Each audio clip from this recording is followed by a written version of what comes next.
Hello, welcome to my channel. Welcome back to my channel. I know you guys are like super excited about Miss Durgan's Eye conversation, but I think it's just gonna be me this week. Um, Talking about chapter 4, Painted Faces and Long Hair.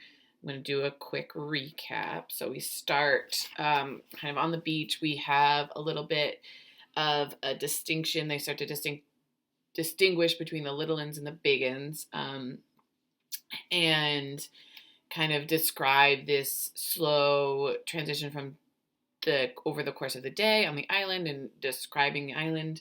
They talk about some of the little uns building sand castles. They have their own little world. And two of the older boys, Roger and Maurice, are kicking over their sand castles, throwing rocks at them, and not being particularly kind to the little ones. And then we see Jack. He was making his mask, his painting his face because he wants to be camouflaged to kill the pig. And so him and a bunch of the hunters go out to catch a pig. Meanwhile, on the beach, they're swimming. Ralph and Piggy are talking.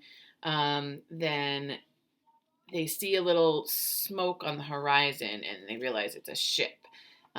Ralph kind of starts to freak out because he realizes that the fire on their mountain has gone out and they do not have the smoke they need to signal the ship. So he's kind of scrambling, seeing what he can do, but ultimately he cannot get there in time.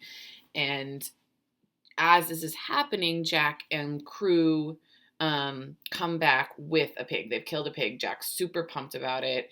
He's wanting to come back and show off, and Ralph is just like, he's so mad because he's like, you let the fire go out. You were supposed to be watching it.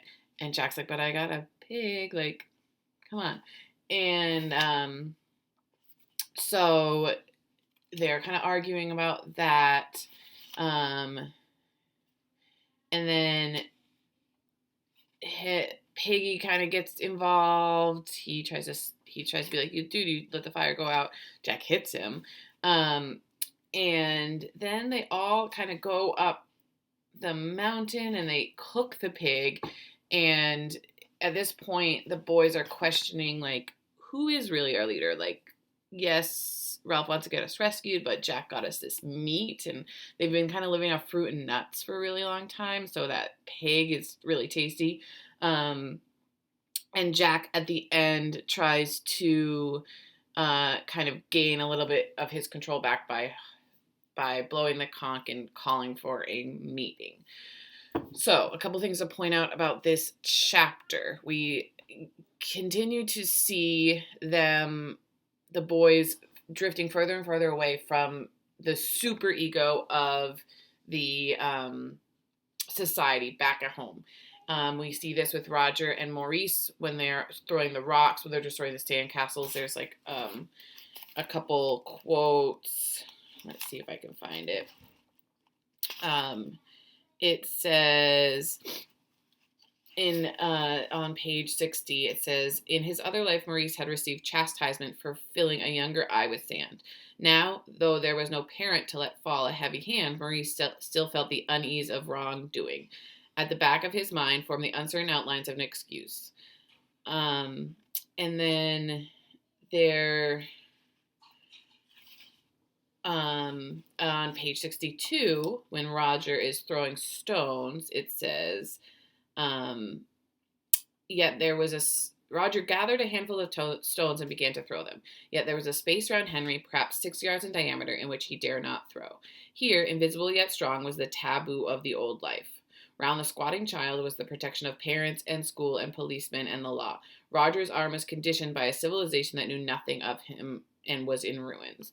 So both Roger and Maurice are still kind of compelled to not hurt these little boys because of what they remember from home. Less, I kind of get the vibe that it's like less like they they know it's wrong and that they don't actually want to hurt them, but just that it's the rule. It's not that they care about the kids. That's the rule.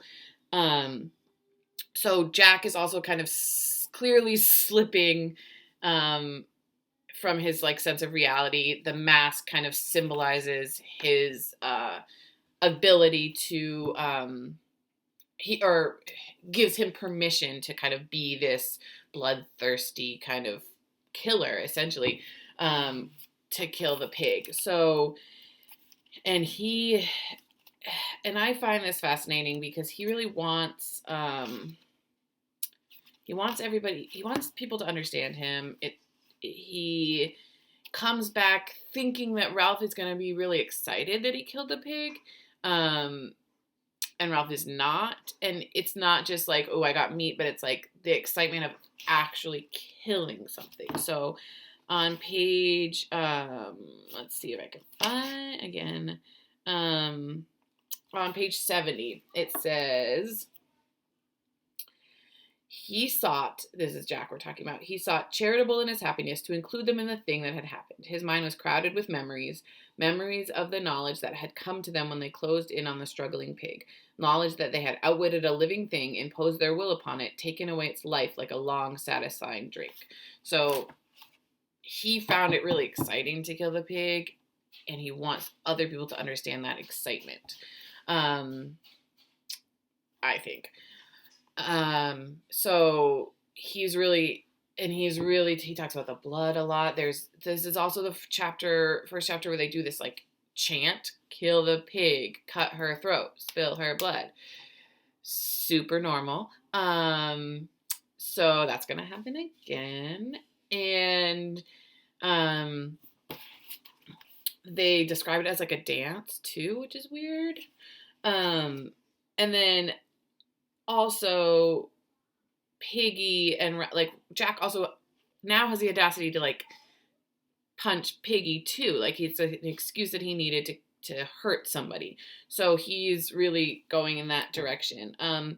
Simon, on the other hand, is kind of unaffected by the fact that they're on the island. He seems to me to have this strong sense of self, or ego, if you will, where he doesn't need the rules to do the right thing. He tries to give Piggy his glasses back when he loses them, and he tries to give Piggy meat when Jack says he can't have any. And he's not doing this to get recognition. He's not doing this to try to get the boys to follow him. He's just doing this because it's the right thing to do. And I feel like he would do this regardless of whether it was a rule or not. So I think because he has that strong sense of who he is and what is right and wrong, he's maybe less affected by being on the island. So those are some quick kind of analyses of this chapter. We haven't really talked about the beastie in a couple chapters, but coming up in chapter 5.